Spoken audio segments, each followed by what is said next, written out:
بسم اللہ الرحمن الرحیم۔ وصال۔ صحت کے دنوں میں ایک بار صحابہ کے ساتھ باہر بیٹھے کہیں کھانا کھا رہے تھے۔ ایک بوڑھی عورت قریب سے گزری، آقا صلی اللہ علیہ وسلم کو کھانا کھاتے دیکھ کے بولی، دیکھو کیسے غلاموں میں بیٹھ کے غلاموں کی طرح کھانا کھا رہے ہیں۔ آقا صلی اللہ علیہ وسلم مسکرائے، بڑی بی سے عزت سے بولے، ماں جی مجھ سے بڑا غلام کون ہے؟ میں اپنے رب کا غلام ہوں، اسی سے روز التجا کرتا ہوں، اللہ مجھے مسکینوں میں رکھنا، مسکینوں ہی سے اٹھانا۔ وہ آقا صلی اللہ علیہ وسلم جن کو زمین و مکان، جگہ اور وقت، ساتوں آسمانوں پہ دسترس دی گئی، انہوں نے بارز و رغبت مسکینی چنی۔ اپنے عہد کے کمزور ترین، سب سے بے مایہ شخص اور شہری سے اپنی ذاتی آسانیاں اور گھر کے اثاثے بڑھنے نہیں دیے۔ یہ تھی میرے آقا صلی اللہ علیہ وسلم کی لیڈرشپ۔ یہی اصول آقا صلی اللہ علیہ وسلم نے اپنے پیروکاروں کو عمل کر کے دکھایا۔ وہ دن وداع کا دن تھا۔ وقت نزاع دھیرے دھیرے آسمان سے اتر رہا تھا۔ زمین تڑپ رہی تھی، آسمان رو رہا تھا۔ سیدہ عائشہ کے کندھے سے لگائے ہوئے آقا صلی اللہ علیہ وسلم کا جسم ایک دم ڈھیلا پڑ گیا۔ بخار کی ساری تپش جیسے سورج نے پی لی۔ جسم ٹھنڈا ہونے لگا، ماتھے پہ پسینے کی معطر بوندیں ابھریں اور موتیوں کی طرح چمکیں۔ بازو نیم جاں ہو کے چارپائی کے کونوں پہ ڈھلگے۔ ان کے روبرو سیدہ عائشہ کے بھائی عبد الرحمن بن ابی بکر ہاتھ میں مسواک لے کر آ کھڑے ہوئے۔ آقا صلی اللہ علیہ وسلم کی ڈبڈباتی آنکھیں آخری بار مسواک پہ پڑی۔ سیدہ عائشہ نے مسواک لے کر اپنے دانتوں سے چبا کے نرم کی اور آقا صلی اللہ علیہ وسلم کے منہ میں رکھ دی۔ آقا صلی اللہ علیہ وسلم نے ایک دو بار وہ مسواک اپنے منہ میں ہلائی۔ آقا صلی اللہ علیہ وسلم نے آسمان کی طرف نگاہ کی اور فرمایا، اللہم فی رفیق الاعلیٰ، اے اللہ مجھے رفیق اعلیٰ تک پہنچا دے۔ تین بار اپنے نحیف بازو کی انگشت شہادت آسمان کی طرف اٹھا کے یہی کہا، پھر دھیرے سے اٹھی ہوئی انگلی والا بازو روح مطمئن کی طرح سرک کے نیچے آیا۔ آقا صلی اللہ علیہ وسلم کا قرآن کے صفحے جیسا روشن سفید چہرہ یوں محسوس ہوا جیسے پڑھا جا رہا ہو۔ قرآن کے الفاظ اپنے مصحف صفحے سے آقا صلی اللہ علیہ وسلم کے جسم میں جذب ہو گئے۔ وقت نزاع آ گیا۔ آقا صلی اللہ علیہ وسلم کی آنکھوں کا ماہ کامل دھیرے دھیرے پتھرانے لگا۔ عرب کا چاند آسمان کے ماہ کامل کی آنکھ بننے لگا۔ جنم جنم سے ملی اپنی چاندنی کو چاند منجمد کر کے ایسے تک رہا تھا کہ چاند دکھائی نہ بھی دے تو چاندنی رہے، نور برستا رہے۔ آقا صلی اللہ علیہ وسلم کی آنکھوں کے چاند پتھرا گئے، آسمان تکتے آسمان کے رفیق اعلیٰ پہ جم گئے۔ انا للہ و انا الیہ راجعون۔ سیدنا علی پاس کھڑے کھڑے چیخ مار کے گر پڑے، بے ہوش ہو گئے۔ سیدنا عباس کرچی کرچی ہو کے گھٹنوں کے بل زمین بوس ہو گئے۔ سیدہ عائشہ گھبرا کے اٹھیں اور احترام سے آقا صلی اللہ علیہ وسلم کا سر مبارک تکیے پہ رکھ دیا۔ عجیب ہولناک چیخیں بلند ہوئیں، حجرے کے باہر پروانوں کی روحیں تک بھسم ہو گئیں۔ کوئی کھڑا نہ رہ سکا، ٹانگوں نے ان کا وزن اٹھانے سے انکار کر دیا۔ ہر کوئی سکتے میں۔ سیدہ فاطمہ زہرا تو جیسے دکھ میں اس لمحے مر گئیں۔ یہ الگ بات ہے کہ سیدہ کو 6 مہینے بعد لحد میں اتارا۔ آقا صلی اللہ علیہ وسلم کی وفات کے بعد کسی نے سیدہ فاطمہ رضی اللہ تعالی عنہا کو مسکراتے نہیں دیکھا۔ سب کے ہوش اڑے ہوئے۔ 8 جون کے روشن دن میں دن دہاڑے ہر کسی کو مدینے میں صرف اندھیرا دکھائی دے۔ سیدنا عمر رضی اللہ تعالی عنہ میان سے تلوار نکال کے مسجد نبوی میں آ گئے۔ ان کے چہرے پہ کوئی اور جلالی چہرہ تھا، ہاتھ پاؤں ان کے کانپ رہے تھے۔ تلوار لہرا کے بولے، خبردار، آقا صلی اللہ علیہ وسلم فوت نہیں ہوئے، اپنے رب سے ملاقات کے لیے گئے ہیں، جیسے حضرت موسیٰ علیہ السلام گئے تھے، 40 دن رہ کر لوٹ آئے تھے، ہمارے آقا صلی اللہ علیہ وسلم بھی لوٹ آئیں گے۔ سیدنا عمر دیوانگی عشق کی ہر سرحد سے پرے تھے۔ وہ کیسے مان لیتے کہ آقا صلی اللہ علیہ وسلم چلے گئے، لوگوں کو سمجھ نہ آئے۔ کچھ سیدنا عمر کی باتوں میں امید کی کرن ڈھونڈیں۔ اتنے میں مسجد نبوی کے باہر ایک تیز سر پر گھوڑا رکنے اور کسی کے تیزی سے اترنے کی آواز آئی۔ کچھ لوگوں نے ادھر نگاہ کی۔ آنے والے آقا صلی اللہ علیہ وسلم کے سب سے قریبی دوست سیدنا ابو بکر رضی اللہ تعالی عنہ تھے۔ ان کا چہرہ بھی آنسوؤں سے تر بتر تھا۔ وہ لپک کے آقا صلی اللہ علیہ وسلم کے حجرے میں گئے۔ آقا صلی اللہ علیہ وسلم کو بستر پہ اس حال میں دیکھ کے چیخ ماری۔ قدم قدم بڑھنے کی بھی طاقت نہ رہی ان میں۔ وہ جو غار یار تھے، ہجرت کے رفیق، جنہیں گود میں لے کر غار راتوں میں سلایا تھا، آج اکیلے پڑے محو خواب تھے۔ کمرے میں سسکیاں گونجنے لگیں۔ سیدنا ابو بکر نے آقا صلی اللہ علیہ وسلم کے چہرے انور سے چادر ہٹائی، چہرہ پر نور پہ نگاہ کی۔ ان کی آنکھوں سے کئی آنسو نکلے اور آقا صلی اللہ علیہ وسلم کے خاموش پر نور چہرے پہ سرک گئے۔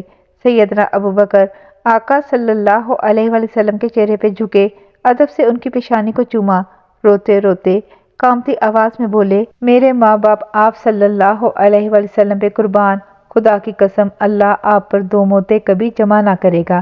جو موت آپ کے لیے لکھی گئی تھی اس کا ذائقہ آپ چکھ چکے۔ سیدنا ابو بکر حجرے سے باہر آ گئے۔ لوگوں کا غم ہر حد سے زیادہ تھا۔ سیدنا عمر کی باتوں سے کچھ لوگ تذبذب کا بھی شکار تھے۔ سب گرے پڑے، رو رو کے کپکپائے جا رہے تھے۔ سیدنا ابو بکر نے سب لوگوں کو محبت اور دکھ سے دیکھا اور اپنی آنکھوں کے آنسو بہنے دیے، پوچھے نہیں۔ پھر آواز دی، عمر ادھر آؤ۔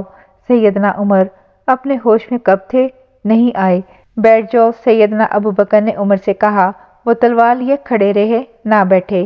لوگ سیدنا ابو بکر کی طرف متوجہ ہو گئے۔ سیدنا ابو بکر نے سب کو مخاطب کیا، کہا، بلا شبہ جو شخص محمد صلی اللہ علیہ وسلم کی پرستش کرتا تھا، وہ جان لے کہ محمد صلی اللہ علیہ وسلم وفات پا چکے ہیں، اور جو شخص اللہ کی عبادت کرتا تھا وہ سمجھ لے کہ اللہ زندہ ہے اور ہمیشہ زندہ رہے گا۔ پھر سیدنا ابو بکر نے قرآن پاک کی آیات پڑھیں، اور محمد صلی اللہ علیہ وسلم رسول ہیں، آپ سے پہلے اور بھی رسول گزر چکے ہیں، سو اگر آپ کا انتقال ہو جائے یا آپ شہید ہو جائیں تو کیا تم لوگ الٹے پھر جاؤ گے؟ اور جو شخص الٹا پھر بھی جائے تو خدا کا کوئی نقصان نہ کرے گا اور خدا جلد عوض دے گا حق شناس لوگوں کو۔ العمران۔ لوگوں میں سناٹا چھا گیا، ان کی تیز سانسیں اور بے ربط ہوئیں، نبضیں پورے ماحول میں بجنے لگیں، آنسوؤں سے ان کے چہرے بھیگ گئے۔ سیدنا عمر کی آنکھیں کھلیں اور وہ اپنا پہاڑ جیسا جسم لے کر دھڑام سے ریزہ ریزہ ہو کے زمین پہ گر پڑے۔ انہیں ایسا لگا جیسے قرآن کی آیت انہوں نے پہلی بار سنی ہو۔ بی بی فاطمہ سے بولا نہیں جا رہا تھا، مگر دھیرے سے فرمایا، اے میرے جلیل القدر باپ، اللہ اپنی رحمت نازل فرمائے اپنے نبی پر، آپ صلی اللہ علیہ وسلم کے اہل خانہ پر۔ تمام تعریفیں اس خدا کی جو تمام جہانوں کا رب ہے۔ اے ابا جان، ہم آپ کے وصال کی خبر جبرائیل کو دیتے ہیں۔ سیدنا اسامہ کا لشکر آقا صلی اللہ علیہ وسلم کی طبیعت میں وقتی بہتری دیکھ کے مدینے سے چند میل دور مقام جرف پہنچ چکا تھا۔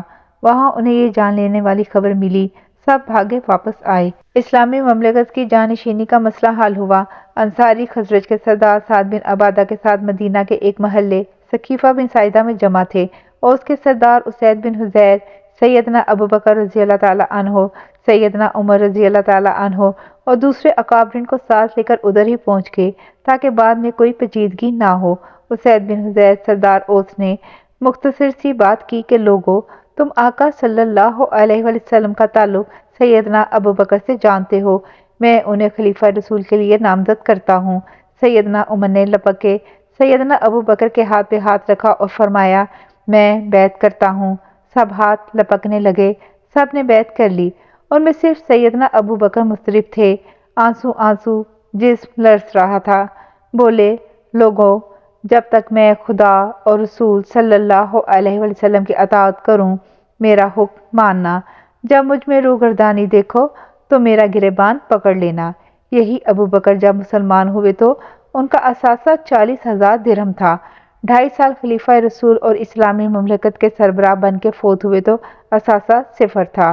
میرے آقا صلی اللہ علیہ وسلم کا اثاثہ تو 0 سے بھی کم، منفی سطح پہ تھا۔ ان کی ذرا گروی رکھ کے اناج لایا گیا تھا، جو ملا وہ لٹا گئے، بانٹ گئے، نہ اپنے لیے نہ اہل بیت کے لیے کچھ اثاثہ چھوڑا۔ فرمایا، نبی کی کوئی میراث نہیں ہوتی، نبی کی میراث اور اعزاز وہ درود و سلام ہے جو نبی کے ساتھ ان کی آل کو قیامت تک ملتا رہے گا۔ اس سے بڑی میراث کیا ہو سکتی ہے؟ تدفین کے لیے یہ طے ہوا کہ جہاں نبی وفات پائیں وہیں دفن ہوتے ہیں۔ وہی حجرہ سیدہ فاطمہ رضی اللہ تعالیٰ عنہا کا آقا صلی اللہ علیہ وسلم کی تدفین کے لیے چنا گیا۔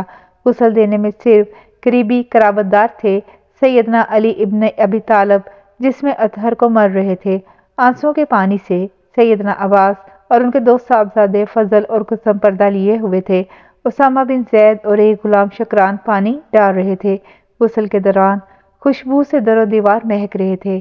سیدنا علی رضی اللہ تعالیٰ عنہ کہنے لگے، میرے ماں باپ آپ صلی اللہ علیہ وسلم پہ قربان، زندگی میں بھی اس جسد مطہر سے مہک آتی رہی اور اب بھی معمول کے 3 کپڑوں میں کائنات کی روح کو کفن دیا گیا۔ مدینہ کے رواج کے مطابق لحد والی قبر سیدنا ابو طلحہ انصاری نے کھودی۔ مکہ میں بغلی قبر کا رواج تھا، کچھ کہیں مکے کی طرز کی قبر کھودو، کچھ کی رائے یہ مدینہ ہے، مدینہ کے انداز اپناؤ۔ سیدنا عمر نے کہا، بحث مناسب نہیں، دونوں طرز کی قبریں کھودنے کے لیے گورکن بلا لیے، کہا جو پہلے آئے وہ کھودے۔ مکہ والے سیدنا ابو عبیدہ بن جراح کہیں دور تھے، مدینے سے ابو طلحہ بھاگے چلے آئے۔